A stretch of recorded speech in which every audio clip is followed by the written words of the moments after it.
Good day, I'm Andrea Mitchell in New York. Lawyers for Donald Trump have 1 week to back up their client's unsubstantiated accusations that the FBI planted evidence at Mar-a-Lago. Trump's allegations have not been made in court, only on social media and on Fox News.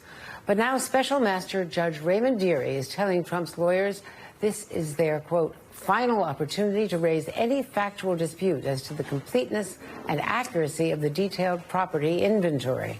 So let's get right to NBC News Justice and Intelligence correspondent Ken Delanian, former RNC chairman Michael Steele, and Washington Post deputy national editor Phil Rucker, author of the books A Very Stable Genius and I Alone Can Fix It, as well as former federal prosecutor Glenn Kirshner joining us today. So Ken, this is the judge that the Trump team wanted, but it seems like Judge Dearie is telling Trump to put up or shut up in, I guess, more civil words.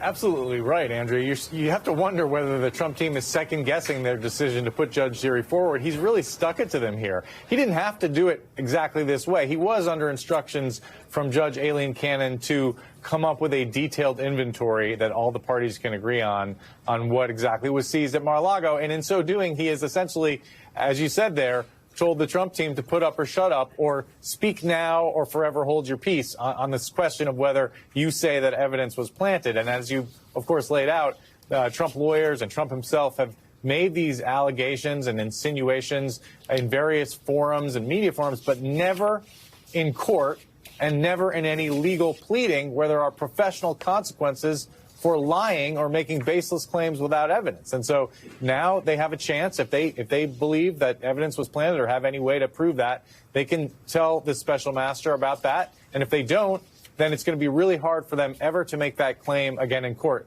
Will that stop Donald Trump from saying it? I sincerely doubt it, but it should stop his lawyers at least from saying it, Andrea. So, Glenn, if Trump's team is not able to back up what Trump has been asserting publicly, are there any legal consequences?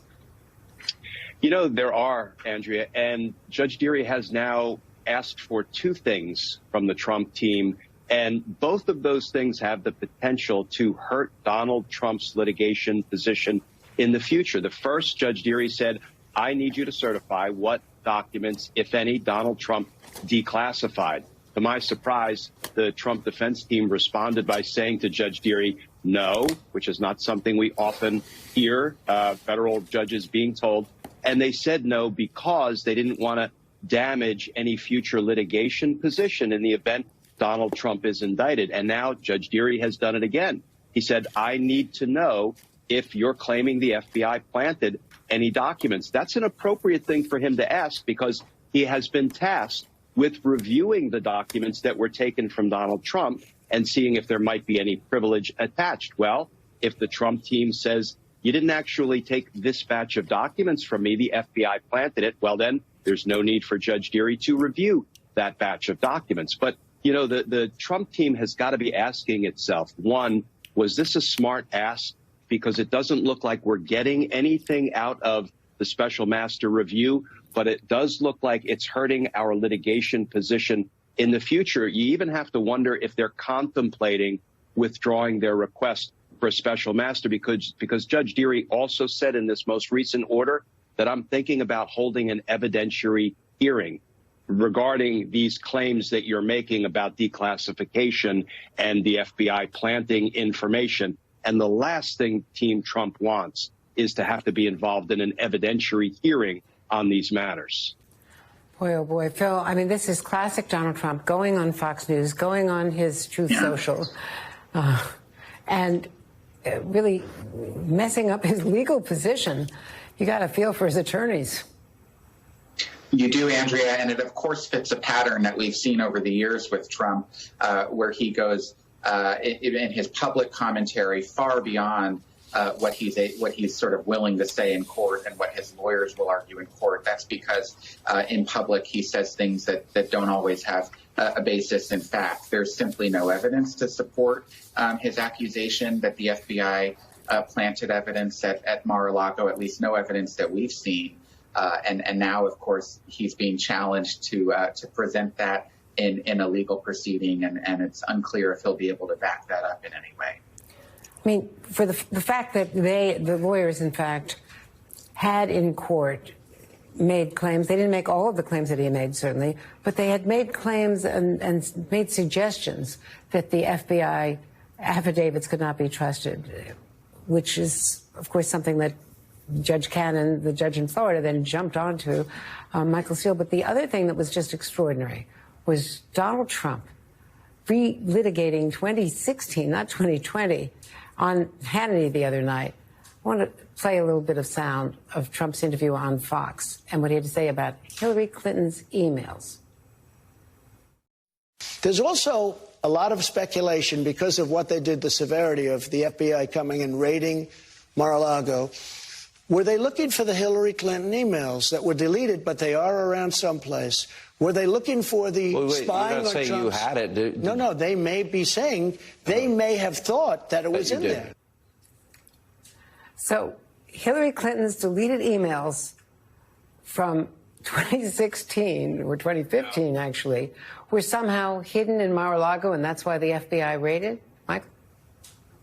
You know, with Trump, it's just a can of stupid soup. And the fact that, you know, Sean was like, well, you don't really mean, but then didn't follow up when Trump gave the explanation. Well, no, they could have.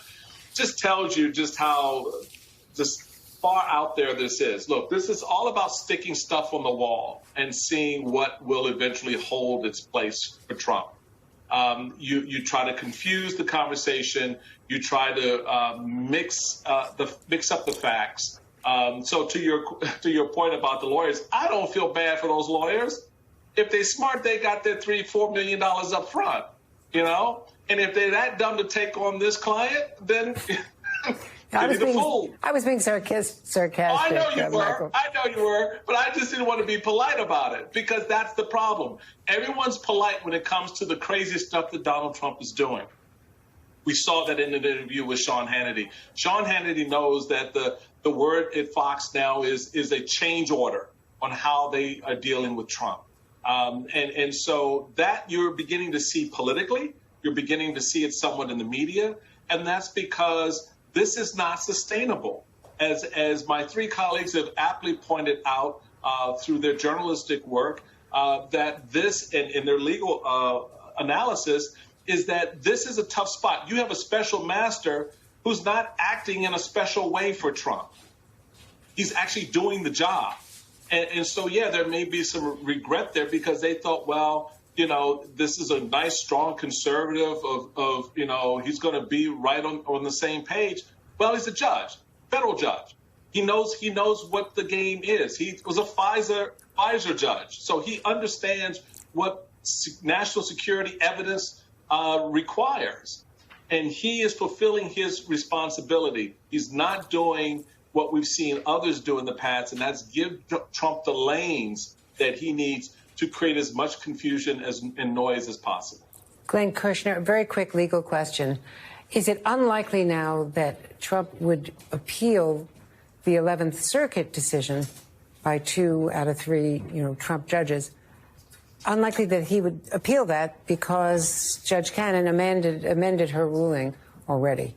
Does that make it moot? Andrea, his game always seems to be appeal and delay and try to run out whatever the operative clock is. So I think the smart money would be riding on Donald Trump will forever appeal every ruling that goes against him, though he won't have a strong appeal. And if he tries to appeal it all the way up to the Supreme Court, I see no basis for the Supreme Court to grant review of a case like this. Glenn Kirshner, thank you very much. Counselor Ken Delaney and Michael Steele, Phil Rucker. Thanks to all of you.